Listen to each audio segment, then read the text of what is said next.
Bienvenue à tous sur Télé 50, c'est l'heure de vous informer. Débutons avec la session extraordinaire à l'Assemblée nationale qui s'est clôturée le jeudi 19 juillet dernier.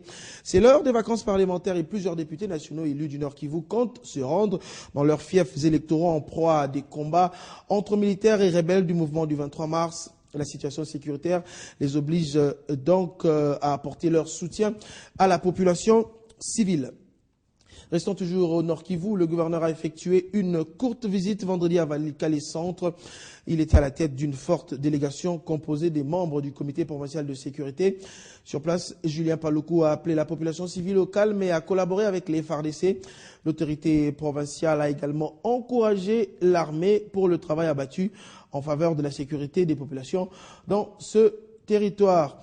Et puis, de son côté, la mission des Nations Unies pour la stabilisation de la République démocratique du Congo appelle aussi la population du territoire de Walikale à soutenir les efforts du gouvernement congolais et les forces armées de la République démocratique du Congo dans la stabilisation de la paix au Nord Kivu et dans toute la partie est du pays. C'est ce qui ressort également de cette même visite de vendredi à Walikale. Suivez. Cet appel a été lancé vendredi 20 juillet par le chef de bureau de la MONUSCO Nord Kivu, Hirut Gebrselassie, lors d'une mission conjointe effectuée par la mission onusienne et le gouvernement provincial après les affrontements qui ont opposé la semaine dernière les Maïmaï Raïa Mutomboki au FARDC. Ce n'est pas le moment de vous diviser et de créer des tensions ethniques, mais plutôt de vous unir derrière votre armée et votre gouvernement contre de gens qui veulent vous diviser et détruire la paix qu'on était en train de construire petit à petit, a déclaré Hirut Gebrselassie. Dans un communiqué publié vendredi 1er juin, le chef de la mission des Nations Unies en RDC, MONUSCO, a exhorté tous les groupes armés étrangers congolais à cesser immédiatement toutes les formes de violence perpétrées dans l'est de la RDC. Les Raïa Mutomboki prétendent être une milice d'autodéfense qui lutte contre les rebelles des forces démocratiques pour la libération du Rwanda FDLR, mais ils s'illustrent quelquefois par des exactions contre des populations civiles. En avril 2012, ils ont signé un accord de principe avec les FARDC à Chabunda Centre pour la pacification de ces territoires. Les miliciens s'étaient engagés à déposer les armes et à regagner la vie civile, à condition que les militaires leur garantissent la sécurité. Pour rappel, les miliciens Maïmaï Raïa Mutomboki ont attaqué les FARDC mardi 17 juillet et ont occupé la cité des Walikale Centre avant de prendre aussi le contrôle de Njengala. Ces deux localités ont ensuite été récupérées par les FARDC 2 jours après. Ce travail des FARDC a été salué. Autre chose à présent, ouvert vendredi, le forum pour la sensibilisation de l'entrée en application des actes uniformes de l'OADA s'est clôturé ce samedi 21 juillet. Durant 2 jours, les différents participants à ces assises ont échangé sur ce thème et les différents avantages y afférents. Plusieurs résolutions ont donc été prises à l'issue de ces travaux. Écoutons la ministre de la Justice et des Droits humains au sortir de ce forum. C'est un forum de sensibilisation. Nous entrons dans un nouveau droit au niveau des affaires et donc qu'il est important pour la population qu'elle s'imprègne de la nouvelle législation. Nous avons besoin de beaucoup de vulgarisation pour que ce soit un succès et que réellement ce que nous avons recherché en adhérant à l'OADA soit concrétisé réellement en pratique pour le commerçant tous les jours dans la gestion de ses affaires. Nous espérons multiplier ce genre d'ateliers justement pour permettre au plus grand nombre de réellement s'imprégner de ce que ce droit nouveau apporte à notre pays. Même si en réalité ce droit n'est pas tellement différent. Je crois que je l'ai répété à plusieurs reprises, c'est un droit qui est basé sur le droit romain et le droit germanique. Le Code Napoléon, comme vous savez, qui est l'essence même de notre droit ici, que nous avons hérité du Royaume de Belgique. Mais il est important pour les praticiens du droit de s'imprégner réellement et de s'imprégner des subtilités de ce droit. Et c'est pour ça que nous apprécions beaucoup la venue des représentants des autres pays frères qui font partie avec nous de l'OADA. Et qui sont venus partager l'expérience qu'ils ont eue à ce propos. Générer les recettes de l'État congolais, c'est l'objectif que se fixe la Direction générale des impôts. À cet effet, la DGI appelle tous les contribuables relevant de la direction des grandes entreprises et des centres des impôts à payer le premier acompte de l'impôt sur le bénéfice et profit de l'exercice fiscal 2013. Le défaut de paiement entraînera une majoration égale à 50% de la compte non versée. C'est le directeur général adjoint de la DGI qui l'a précisé. On l'écoute. Nous voudrions dire ceci aux contribuables qui relèvent de la direction des grandes entreprises, des centres des impôts de Kinshasa, de Lubumbashi et de Goma, ainsi que les contribuables qui relèvent des sièges modélisés et modernisés des directions provinciales des impôts, que l'échéance pour le premier acompte provisionnel est fixé au mardi 31 juillet 2012 et que si l'acompte n'est pas payé à cette date, il y a une majoration qui doit être établie à charge du contribuable défaillant.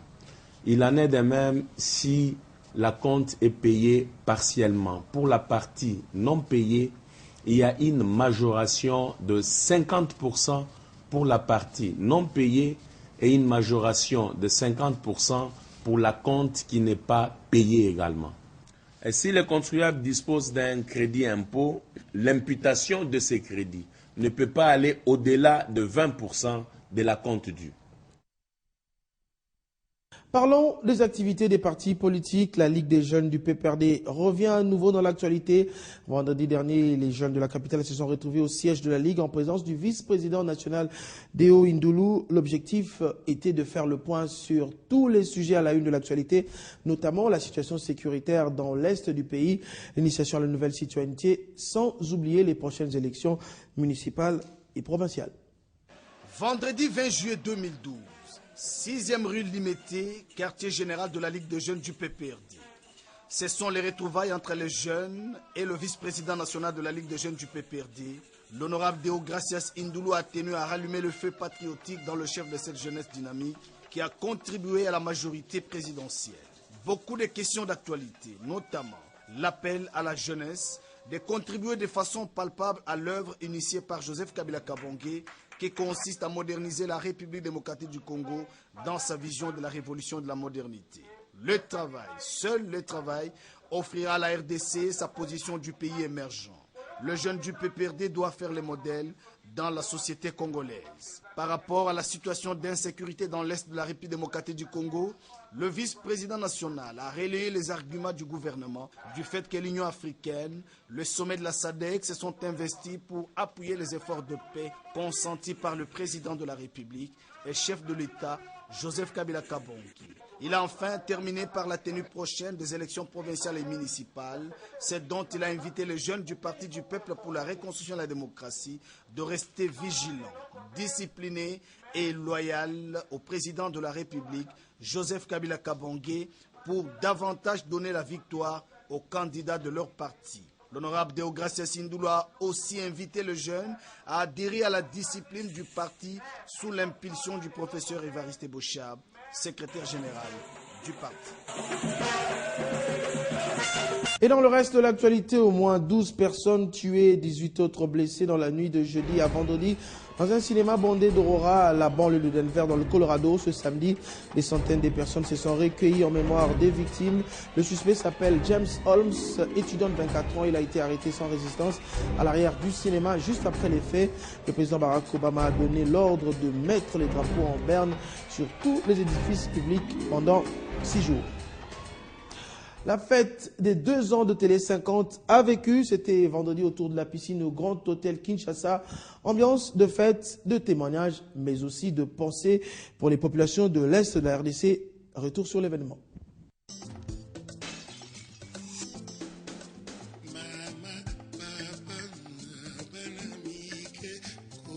Voici la soirée tant attendue par des milliers de téléspectateurs de Télé 50 répartis dans le monde entier. Simplement congolais. surprises que de surprises, Télé 50 a su rejoindre les attentes de son public.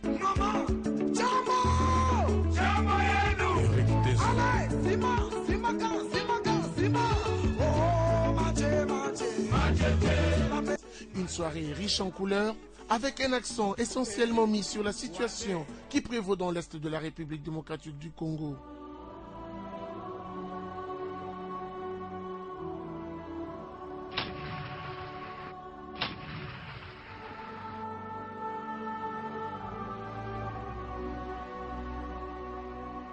Après le mot de circonstance du directeur général de Télé 50, Jean-Marie Kassamba, qui a retracé la petite histoire de la chaîne et réconforté son équipe pour le travail abattu, enfin arrive le partage du gâteau. Joyeux anniversaire, joyeux anniversaire, Télé 50, joyeux anniversaire. Pour cette année 2012, Télé 50 projette de nouvelles émissions selon la demande de son public.